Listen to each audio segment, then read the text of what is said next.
Aujourd'hui, c'est un jour important pour l'investissement au Maroc. Nous avons tenu la première commission nationale des investissements qui s'inscrit dans le cadre de la nouvelle loi cadre, la 0321, qui porte charte de l'investissement et qui fait suite au discours de Sa Majesté le roi Mohamed VI, que Dieu l'assiste,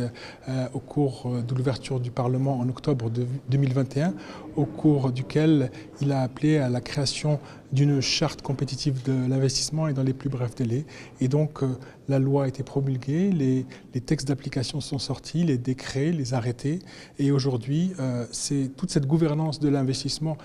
qui se centre autour du chef du gouvernement, avec bien sûr la création du ministère de l'investissement, la nouvelle charte de l'investissement, la commission nationale des investissements et bien sûr aussi les centres régionaux d'investissement. Et donc tout ça crée une dynamique d'investissement qui a permis aujourd'hui d'avoir des résultats très favorables et des résultats très prometteurs, dans la mesure où un certain nombre de records ont été battus,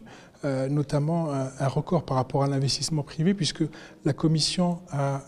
examiné 18 projets d'investissement pour un montant de près de 12 milliards de dirhams et qui crée quelque chose comme 17 500 emplois directs et indirects. À côté de ça, la Commission nationale des investissements a également validé des projets importants pour le groupe OCP pour un montant de près de 65 milliards de dirhams et ça correspond à la moitié du grand programme d'investissement du groupe OCP qui a été présenté à Sa Majesté le roi Mohamed VI, que Dieu l'assiste, et qui sont des projets aussi bien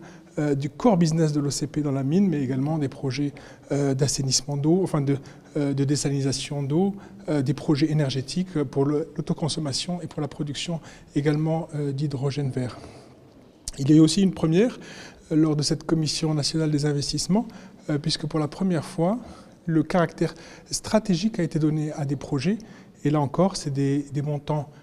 astronomiques, dans la mesure où 6 projets ont vu l'adoption du caractère stratégique pour un montant de près de 50 milliards de dirhams et la création de plus de 50 000 emplois. Donc c'est toute cette nouvelle gouvernance de l'investissement qui donne aujourd'hui ses fruits, et un peu plus de 18 mois après donc le lancement de cette dynamique souhaitée par le souverain, nous avons aujourd'hui l'investissement qui s'inscrit dans le cadre de la croissance socio-économique de notre pays.